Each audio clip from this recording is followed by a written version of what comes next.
जहां मैं north Carolina में रहता हूं, वहां सर्दियों में सिर्फ कुछ ही हफ्ते ऐसे होते हैं जब इतनी ठंड पड़ती है कि मुझे दस्ताने पहनने पड़ते हैं। अब मेरे दस्ताने कुछ अद्भुत काम कर सकते हैं। वे लोगों को हाथ हिला सकते हैं, वे मेरी पिकअप ट्रक चला सकते हैं, वे हाथ मिला सकते हैं, वे किसी की पीठ थपथपा भी सकते हैं। मेरे दस्ताने वाकई कमाल के हैं, है ना? खैर, असल में ऐसा नहीं है। सच तो यह है कि मेरे दस्ताने मेरे हाथों के बिना कुछ भी नहीं कर सकते। मैं अपने दस्तानों से यह कह सकता हूं, मेरे बिना तुम मेरे दस्ताने कुछ भी नहीं कर सकते। यही बात यीशु ने यूहन्ना 15 के 5वें पद में कही थी, मुझसे अलग होकर तुम कुछ भी नहीं कर सकते। अब जब हम आज फिर से रोमियो 8 में लौटते हैं, तो प्रेरित पौलुस हमें बताता है कि विश्वासी के भीतर पवित्र आत्मा वास करता है। हम उसके द्वारा संचालित होते हैं, हमारे भीतर वह निवास करता है, हम उसके वास के कारण सक्रिय होते हैं। देखिए, मसीही जीवन शैली हाथ और दस्ताने की तरह है। असल में हमारे भीतर पवित्र आत्मा के बिना हम ऐसे हैं जैसे शेल्फ पर पड़े हुए एक जोड़ी निर्जीव दस्ताने। तो यह जानते हुए कि विश्वासी होने के नाते अब हमारे भीतर परमेश्वर के हाथ उसके आत्मा के द्वारा कार्यरत हैं, पौलुस हमारे जीवन में घटित होने वाली कई नई बातों को प्रकट करने जा रहा है। तो सबसे पहले अब हम किसी नए का अनुसरण करने में सक्षम हैं। पौलुस यहां पद 12 में लिखता है, इसलिए भाइयों, हम शरीर के ऋणी नहीं हैं कि शरीर के अनुसार जीवन बिताएं, क्योंकि यदि तुम शरीर के अनुसार जीवन बिताओगे तो मर जाओगे, परंतु यदि आत्मा के द्वारा शरीर के कामों को मार डालोगे तो जीवित रहोगे। क्योंकि जितने लोग परमेश्वर के आत्मा के द्वारा चलाए जाते हैं, वे ही परमेश्वर के पुत्र हैं। अब आपको याद होगा कि पौलुस ने अविश्वासियों को चेतावनी दी थी कि शरीर के लिए जीना, इस पृथ्वी पर जो अनुभव कर सकते हैं उसी के लिए जीना, यह अनंत न्याय की ओर ले जाएगा, एक मृत्यु जैसी स्थिति की ओर ले जाएगा, जिसमें न तो संतुष्टि होगी और न ही शांति। लेकिन विश्वासियों के बारे में पौलुस अब यहां लिखता है कि वे आत्मा के द्वारा चलाए जा रहे हैं। और जैसे एक दस्ताना यूं कहें हाथ के अधीन होता है, वैसे ही हम भी तब मार्गदर्शित होते हैं जब हम अपने भीतर पवित्र आत्मा के कार्य के अधीन हो जाते हैं। और आप निश्चिंत रह सकते हैं कि आत्मा हमें परमेश्वर के वचन के अनुसार ही मार्गदर्शन करेगा। वास्तव में पवित्र आत्मा की एक मुख्य भूमिका यह है कि वह बाइबल को विश्वासियों के मन और हृदय में प्रकाशित करे। यह यूहन्ना 14 के 26वें पद में लिखा है।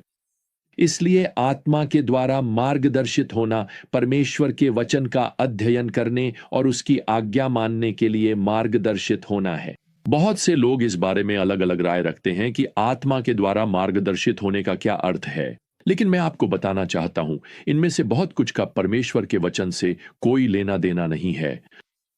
कुछ लोग मानते हैं कि आत्मा का नेतृत्व किसी रहस्यमय अनुभव या किसी असामान्य भावना या यहां तक कि किसी नई प्रकट हुई बात के द्वारा आता है। मैं लगातार अधिक लोगों को यह कहते हुए सुनता हूं कि वे अपने जीवन को दिशा देने के लिए अपने सपनों पर निर्भर करते हैं। मसीहियों से कहा जा रहा है कि उन्हें अपने सपनों की व्याख्या करना सीखना चाहिए, शायद किसी ऐसी किताब के माध्यम से जो उन्हें यह सिखाती है मानो उनके सपने परमेश्वर के वचन का अध्ययन करने जितने ही महत्वपूर्ण हों। आप यिर्मयाह नबी के दिनों तक पीछे जा सकते हैं, जब झूठे शिक्षक सभी को अपने अपने परमेश्वर से मिले सपनों के बारे में बता रहे थे, और यिर्मयाह 23 में परमेश्वर ने अपने न्याय के वचन कहने में कोई कसर नहीं छोड़ी थी। उन्होंने उनसे यह कहा, मैंने उन भविष्यवक्ताओं की बातें सुनी हैं जो मेरे नाम से झूठी भविष्यवाणी करते हैं, कहते हैं मैंने सपना देखा है, मैंने सपना देखा है। कब तक उन भविष्यवक्ताओं के मन में झूठ रहेगा जो झूठी भविष्यवाणी करते हैं और अपने ही मन की छल कपट की भविष्यवाणी करते हैं, जो यह सोचते हैं कि वे अपने सपनों के द्वारा मेरे लोगों को मेरा नाम भुला देंगे। जिसके पास सपना है वह सपना बताए, लेकिन जिसके पास मेरा वचन है वह मेरा वचन विश्वास योग्य रीति से बोले।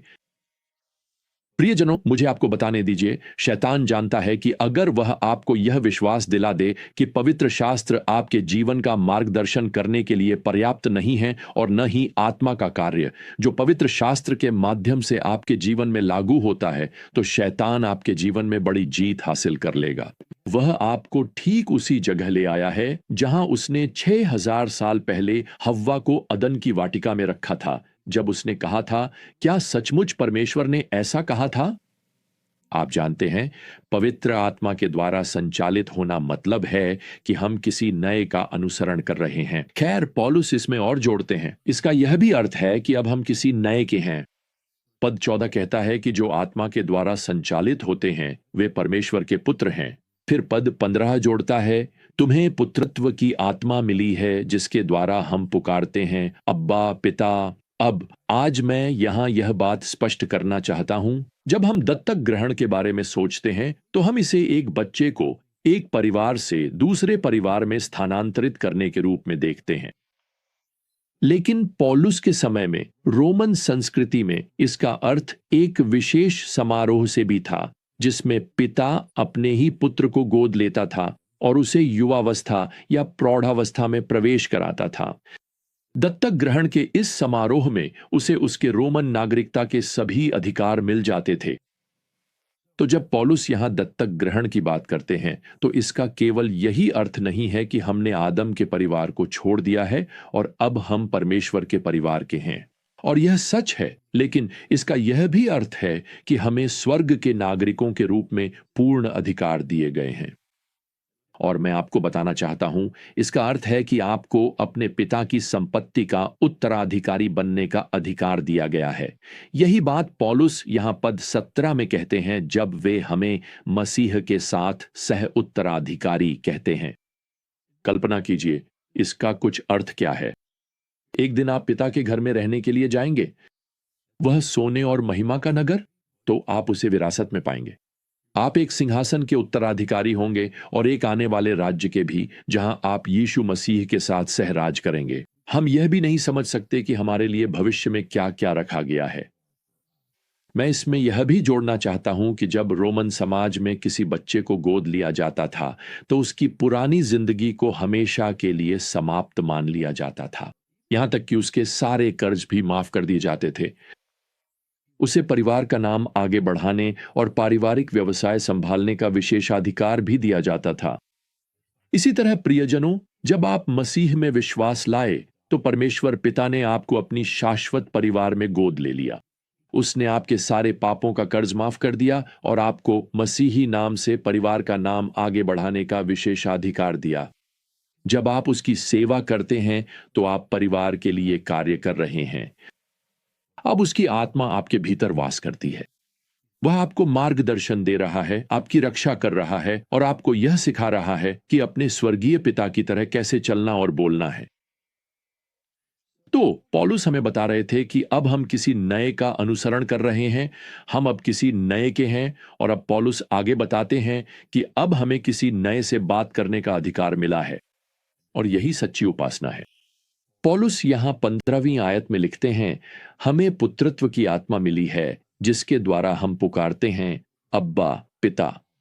प्रियजनों, मैं आपको बताना चाहता हूं, पौलुस का यह पत्र पढ़ने वाला कोई भी यहूदी व्यक्ति कभी भी परमेश्वर को पिता कहकर संबोधित करने की कल्पना भी नहीं कर सकता था। और कोई भी रोमन बहुदेववादी अपने किसी भी देवता को कभी भी व्यक्तिगत पिता के रूप में नहीं मानता था। देखिए, यहूदी जगत के लिए परमेश्वर बहुत पवित्र थे। वह इतने दूर थे कि किसी के भी करीब लाए जाने की कल्पना भी नहीं की जा सकती थी। वास्तव में जब कोई लेखक परमेश्वर का नाम लिखता था तो वह अपनी कलम नीचे रख देता था, अपने हाथ धोता था, फिर एक विशेष कलम उठाता था और परमेश्वर का नाम लिखता था, फिर उस कलम को अलग रख देता था, पुरानी कलम उठाता था और लिखना जारी रखता था।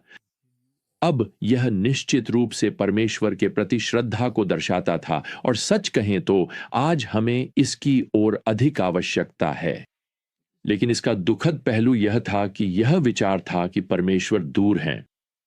खैर, पवित्र आत्मा यह सब बदल देता है। मसीह की हमारे लिए प्रायश्चित मृत्यु और आत्मा के हमारे भीतर वास करने के कारण अब हम सीधे व्यक्तिगत रूप से दिल मिलाकर परमेश्वर की आराधना कर सकते हैं। हम उसे अपना अब्बा पिता कह सकते हैं। अब्बा अरामी भाषा में पिता के लिए शब्द है और अब्बा आमतौर पर छोटे बच्चे अपने पिता के लिए इस्तेमाल करते थे। यह एक अधिक आत्मीय शब्द है। अगर इसे आज की भाषा में कहें तो आप कुछ ऐसा कह सकते हैं, मेरे प्रिय स्वर्गीय पिता, और आप उन्हें इस तरह संबोधित कर सकते हैं वैसे क्योंकि पवित्र आत्मा आपके भीतर वास करता है। अगली बार जब आप दस्ताने की एक जोड़ी पहने तो मुझे उम्मीद है कि आपको याद आएगा कि परमेश्वर की आत्मा आपके भीतर वास कर रही है, आपको सक्रिय कर रही है, आपके भीतर कार्य कर रही है। तो आइए आज हम उसके अधीन हो जाएं। आइए आज मसीह के साथ अपने चलने को पूरी तरह से हाथ में दस्ताना जैसी अनुभूति बनने दें। तो जब तक हम फिर से न मिलें, प्रियजनों, प्रभु यीशु मसीह की अनुग्रह, परमेश्वर का प्रेम और पवित्र आत्मा की संगति आप सभी के साथ बनी रहे। आमीन।